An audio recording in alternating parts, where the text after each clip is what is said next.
In one of Nairobi's largest informal settlements, we meet Diana, a passionate young leader confronting the challenge of poor menstrual hygiene.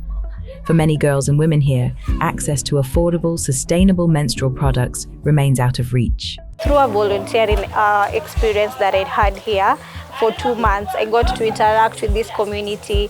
And I remember one of the girls came to us and told us that literally she was on her menses and what she had to do is to wash the pads she had and reuse it. So for me, that clicked something. And when I got home, I just started to try and understand, are there other sustainable measures, especially for the menstrual product, that you can bring on board to help the most vulnerable in this community?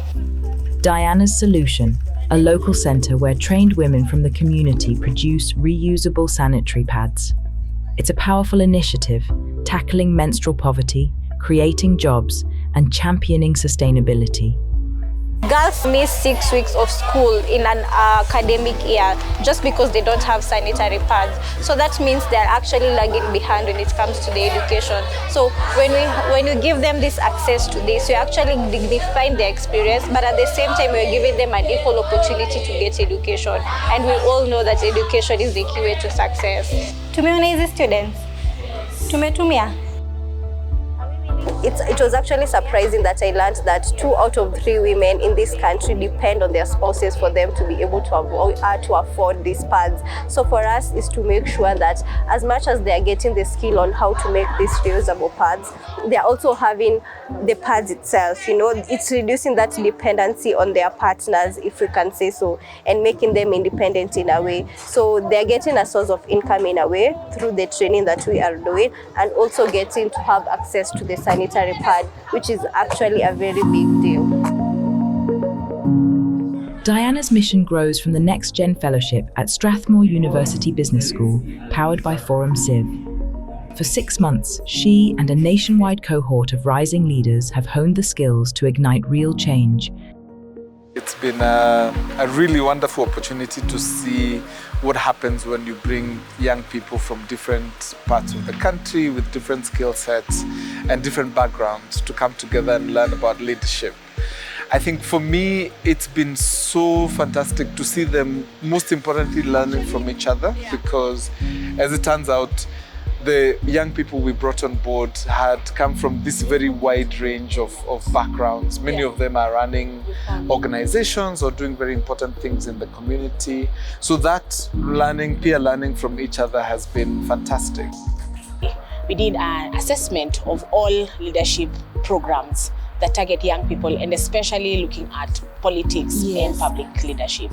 And from this, we identified the strengths and the gaps and allowed us to develop a robust curriculum that is delivered in the NextGen Leadership Fellowship. And the reason for this is because we understand that for us to have strong young people and women competitively engaging in politics and hence influencing change in our society, they need to not only be present, but they need to be equipped. They need to be trained, they need to be supported, they need people to stand with them. In terms of monitoring, what benchmarks are there? And we will discuss this in detail around what your capstone projects are and what strategies are we putting in place for monitoring and evaluation.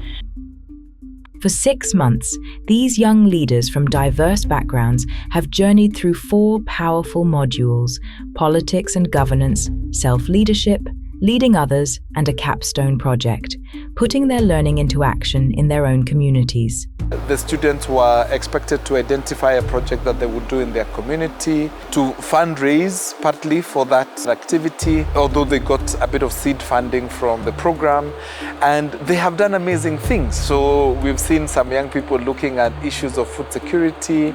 We have others who've been working on sexual and gender-based violence, others who are working on important policy issues like public finance, and that has been phenomenal, like seeing their ability to actually conceptualize a project, mobilize the resources that they require for those kind of projects, and then actually execute those projects successfully, all the while learning from each other with the support of the supervisors. I think for me that has been absolutely the highlight of this project. Outside Nairobi, a group of young people gather for a civic education session led by Martha, another NextGen fellow. Her capstone project tackles a critical gap: limited access to governance information that keeps youth sidelined from decision-making spaces. There's a thing we did with some of you. I would want the youth to remember that all sovereign power belongs to the people, as seen under Article 1 of the Constitution. They should be out there amplifying their voices and also hold their leaders into account. Future wife, dear future wife. Future wife, dear future wife. In Nairobi's Eastlands, NextGen fellow Timothy reviews a recording with a local creative. His project aims to financially empower community artists, helping them grow their talent and earn from their work. Viva, viva, viva, viva, viva, viva. Kayole is a home of talents, many mainstream talents.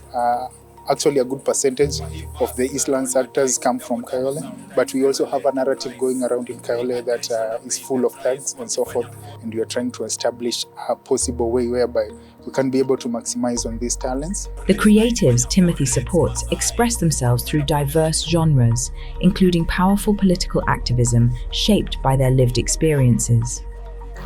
Democracy in our country today has been challenged in many ways, and especially looking at conversations related to political and public leadership. At ForumCiv, we are keen to ensure that young people and women are not left behind when you talk about politics, democracy, and leadership in our country. At a recent gathering hosted at the Swedish Embassy residence, ForumCiv fellows came together to reflect on their leadership journeys, guided by insights and encouragement from seasoned professionals. I think this is a question for young people everywhere. You want to get into power, but how do you get in there without being like that, being something different and retaining the force and the inspiration that brought you there in the first place? And right now in the world, who benefits from conflict globally? It's not us, smaller, middle-sized countries that needs to stick together and have some sort of international system where we can all work together to, address climate change or poverty or whatever it might be. So I think making sure we don't fall into that trap of doing exactly what the forces that want us to fight each other, what they want. Let's create our own narrative of what kind of future, or you create your narrative and not falling into the trap of whoever wants you to be fighting each other. You are not only trained as an individual. Behind you, you are a multiplier effect. You are also mentoring others to create the same effect within your communities. And by extension, we will see a movement of change emanating from the young people. Of course, positive movement. Now 6 months later, and I can attest, this was not just another leadership program. This one was different. Different in so many ways, and thank you for shaping us in ways that you cannot even explain today.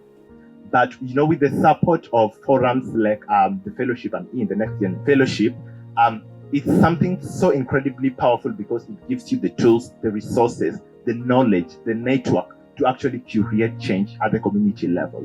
So it's just a very big appreciation to the Swedish Embassy, to ForumCiv, and to all partners, just for bringing our visions to life.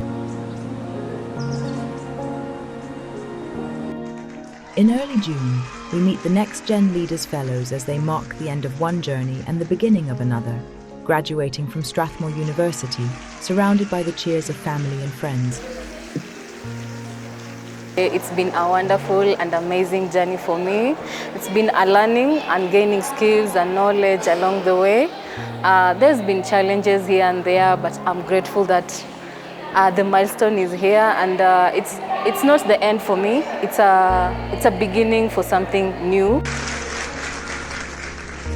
I'm feeling so empowered I feel so rejuvenated. My spirit is so high, and I'm so happy for achieving such a milestone.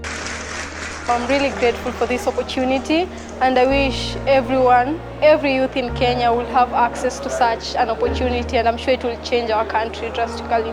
This is a major milestone in my life and a reaffirmation that I can do anything that I set my mind to do, and I can be whoever I envision myself to be. I'm so much happy and grateful for ForumCiv, Strathmore University, myself, friends, family, and everybody who was with us during this journey. No celebration would be complete without a few parting words of wisdom from the dedicated faculty and staff who guided these young leaders to the student representatives who walked the journey alongside them. Leaders make the change that is necessary. Transformation is only possible if you have a lever called the leader to unlock the possibilities of that transformation. I want to ask each and every one of us, those graduating, that don't be a bystander. You've gone through the leadership training, you've gone through sessions that has prepared you. If we want to change this world, this Africa, start changing from within and you can transform others. This is much more than a ceremony. It's a celebration of courage, creativity, and conviction. It is a moment that reflects not just what you have achieved, but who you have become. Your journey has started. Yes, we know today we are ending our cohort, but we are commissioning you to start a new journey. We want you to exercise what you learned from here. As we walk out of here, let's not aim to be the loudest voices, but the clearest ones. Not the smartest people in the room, but the most responsible. And not just leaders with titles, but leaders with a towel and a basin, ready to serve. So to my fellows, keep the fire burning. Reignite it when it dims. Fan it when others grow cold. And when you feel alone in the fight, remember the 15 others from across 15 counties who once sat with you in the same room, who cheered your ideas, challenged your assumptions, and believed in your dreams.